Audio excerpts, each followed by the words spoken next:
next speaker is Luul Ibrahim. She is the co-founder of Somali Support Perth.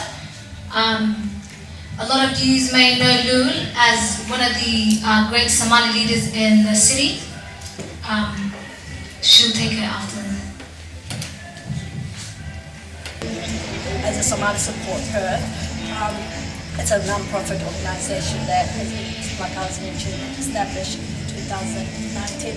Our focus is within the community, to empower the community, and this is part of our project to empower the youth and give them those mental health educations and tools they need to understand.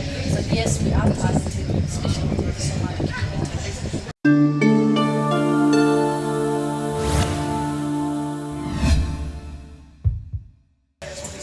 NDIS and NDIA. So NDIS is the National Disability Insurance Scheme, and then NDIA is the National Disability Insurance Agency. So the agency runs the scheme. So the scheme, I would say, is the service that is provided, but the agency looks after the scheme. Okay, so if your situation or your mental health situation becomes permanent, then that is not the end of the world. There is support out there. There is funding available to assist people in that situation. You don't have to be alone. Thank you very much for your time. All right. Thank you.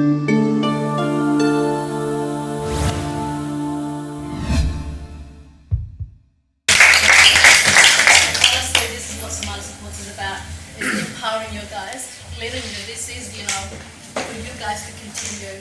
We're just opening those gates. But thank you so much. And also, if you, by filling up, then at least I know exactly, because it's first mental health we're doing, next year we can look at which one we could work on. Is it depression, bipolar, is it postpartum depression, anxiety? Then we can take, okay, we can focus on one side. Right now it's just complete of the whole picture of what mental illness is all about. And the other thing is what workshop you would like us to continue doing specifically for the youth, as you guys are the youth. Is it sports? Is it outdoors, indoors? Is what type of workshop you guys want right now at home? Just saying, is it hands-on activities? You guys have to let us know exactly what type of, I'm not a youth, so I wouldn't know. I could just, automatically say, okay, you guys might need this. But it's nice when it's come from the youth and say, hey, this is the topic that we want to tackle or we want to understand. By filling that out, I'll be appreciate. You also get a handout discussing about what Somali support is all about. I'm not sure why, yes. So with the purpose today, I wish I could show you the PowerPoint. I don't know how this is going to do it. Yeah, so the purpose of the workshops today is to examine and define what is mental health and mental well-being, understand the importance of mental well-being, empowering the future generation so they can detect early signs and symptoms of mental health, ensuring that they have the tools to seek professionals, recognize it, and understand the supports available and fight the battle of stigma, as well as harnessing the effects of tackling the cultural stigma, as I said. Within the Somali support, we have divided into each workshop specifically targeting 3 parts. One part is for the professional, one part is for the community, and one part is for the department. Can you guess why we divided into 3? Let's just start with the Somali professional. Just guess. What is the importance of having Somali professional, like AMAL right now, standing and speaking to you guys? What is the purpose of that? Because they should be more than somebody else who's not your age. Exactly. What else? Education. Educate. Education, right. What else? I didn't figure it this side.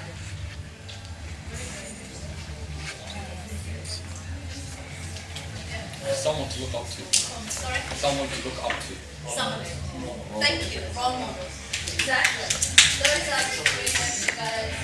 guys don't work together, if you guys can't come together, then what's going to happen with your kids or the new generation after that? It's about having that sense of identity, sense of belonging.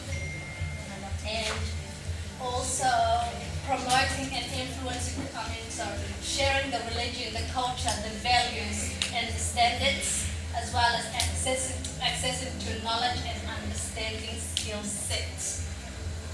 And the other part that we also look at is department or education.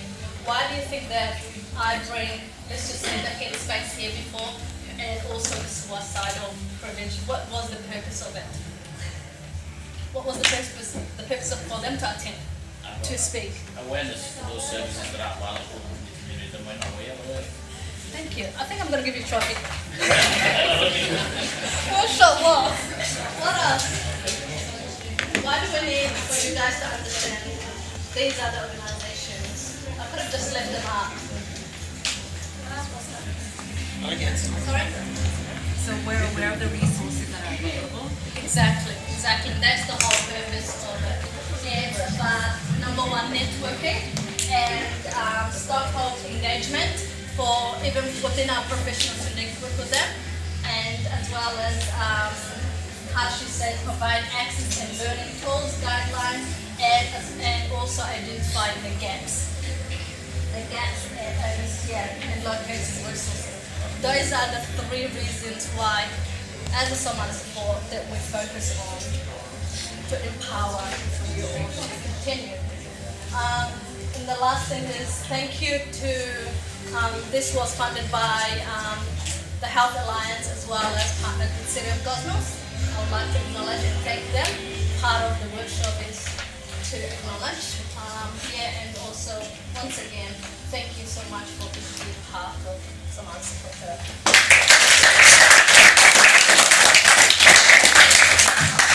Thank you so much, Luul, for that. Very important for your mental health. And surround yourself with good people. A lot of the times I do know that when we're experiencing mental health issues, we like to isolate ourselves and we like to not talk to anyone. But by having like a foundation of people around us that do care and love us can help a lot in our situations. And learn how to deal with stress. There's many ways you can learn how to deal with stress by meditating, journaling, listening to podcasts, and of course reading the Quran as well. And quiet your mind. There's times where it's very important for us to debrief. We can have a long day at work, but taking 10 to 15 minutes out of our day to have time to ourselves and ponder on our day can help a lot as well. And set realistic goals. You need to set goals that are achievable. For example, I know when you're dealing with depression, a lot of the times you don't want to get out of bed, but you shouldn't have to feel guilty if you haven't accomplished all your goals for the day. Even the simple fact of you might feel judged, you might feel shame and guilt, but a lot of the times when you do have a support system, even if it's 1 or 2 people, that can help with their circumstances as well. For example, I know in our community it's hard for us to talk to therapists. I know it's hard for us to go to a psychologist because people think that you're going to have a mental health issue. But a lot of the times you do need to understand that these people are trained in what they're doing and they can help you overcome your mental health issues as well. So there's a lot of types of assistance. You can go to Headspace. You can also go to a GP referral, and I'm sure that Nemo was also talking about the 10 free sessions that you guys do have. And a lot of the times I know that, in our community it's tight-knit. If you were to tell one person that you have a mental health issue, it can, get passed on. However, if you were to go to a professional, a lot of these are very confidential, and I want everyone here to feel they're safe as well.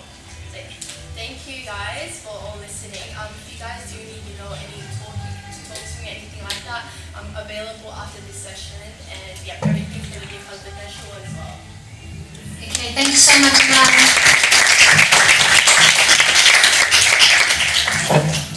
Bill also added myself, I'm one of the older people in the community. I just feel I've got something to contribute to this topic. I mean, I'm not I get a bit nervous, so I apologize in advance. I'm not the best at talking in front of people, although I try, but we'll see how we go. Okay? In terms of basically as an older in the community, sometimes what I see in the community, the biggest issue that I see is a generation that grown up in different environments. I've been raised in Somalia, a little bit more tougher environment than what you guys have grown up with, in a little different way. But at the same time, you guys growing up environment here, the standard as well as what you call cultural, religion, expectations, but environment you live in also is opposite of that. So young people juggling all of those sometimes can be difficult to solve. But how do we nurture you, but at the same time have a life as an Australian citizen, young people who's born in this country, making you believe that it also belongs to you as good as everybody else, where we don't think of we are here as a temporary, and later on we're going to go back to our own homes. Those homes will be there. Those families that you left behind will still be there. They're still your relatives. But how do you make the most out of this life, this community? And that's what I struggled in terms of. A lot of my effort is to the boys' side. For the last few years, I've been helping out, whether it's a soccer club, whether it's other activities here and there. And that's where I feel that I can contribute. Areas that I'm a little bit experienced. I can't say that I'm an expert of it. But yeah, so I do my best to organize a lot of activities in terms of, but at the same time, I get great help from all these young lads. Yeah. Amongst them will be young lads that will be given a little bit of trophy afterwards that are coaching our juniors now. So what we started, now the young fellas of the generation today are actually looking after the youth of tomorrow, carrying on the same. That's what we sort of we started as a group, as a community. So in terms of the topic at the moment that we're talking about mental health, I mean, I'm not an expert, and I can't say I've gone to a degree or understand what it was all about. But one thing I know is it always starts with resilience. How strong you are yourself, how confident you are in yourself. And whenever, as human beings, basically, your 5 fingers are not equal. We're not created equally. We're all going to have different moments. We're all going to have a different way of dealing with issues. But it doesn't mean what works for me might work for you. But what works for you might not work for me. But those two things, anyone? No. You just got to find and identify what works for you. And when you struggle with those sort of moments, then you can reach out to whoever's closest to you. And sometimes the answer lies somebody's close to you. Yeah? And that's about it.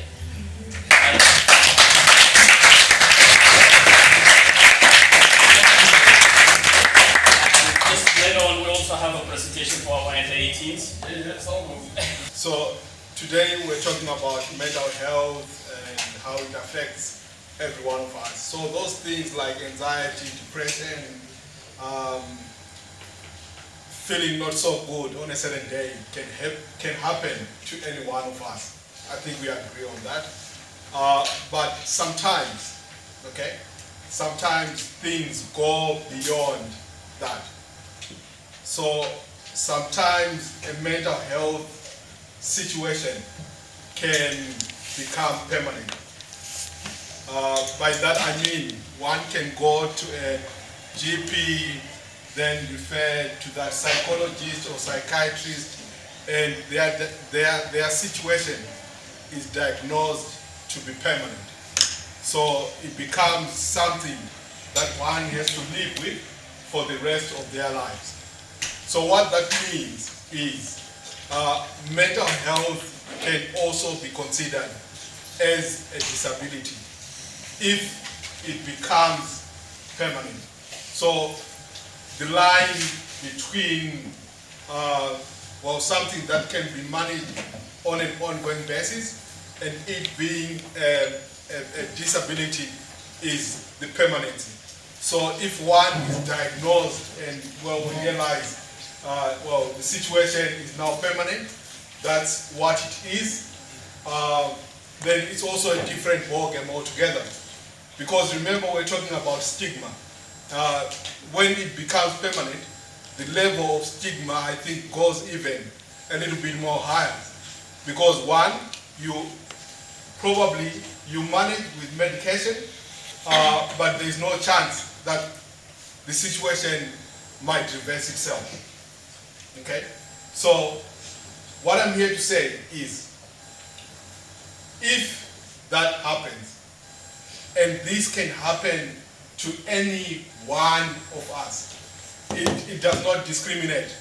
It does not also mean that someone would have done something wrong to end up in that situation.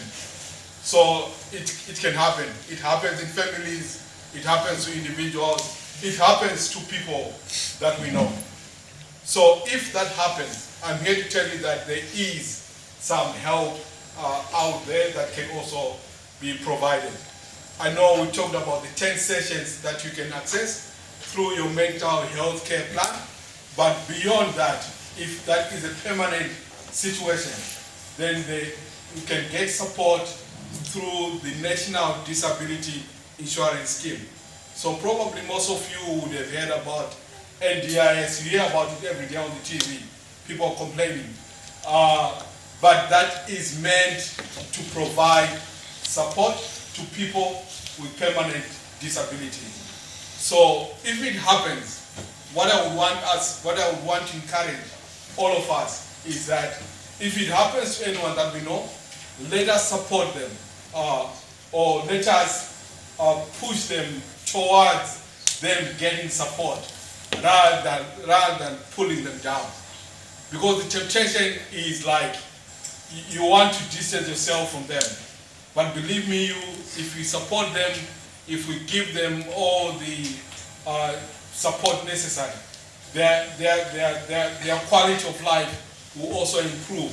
And sometimes they're even able to do better things, like, of course, joining the soccer team and being part of the community in that way. And coming to the mosque more often, without the fear that, well, I'm not supported. All right? So, how NDIS will support people? One, you can provide support if, well, you want personal care, things like getting someone to help you to wash yourself if you need help to wash yourself and look presentable, getting support to even clean your house if it is that kind of support that you need. Also getting support with therapies such as occupational therapy in the case of mental health, or it can be psychology support that you might be requiring. So that's a bit that I have to say today, and thank you for giving me the opportunity. Having said that, I work for an organization called Mission Australia, and we are partners with the NDIA. So the NDIA is the National Disability Insurance Agency, which is the government organization which delivers the National Disability Insurance Scheme. So if you forget everything else, I want you to remember that there is help if everything falls off. Because sometimes for other people, they just feel, well, with this situation that I have, it's totally, that's it. Nothing else can help me. Then probably they take that route of suicide. But I'm here to reinforce that help is available. You need to reach out and we'll be able to assist you. My phone number, if you so required, I'll say it out, is 0423 824 147.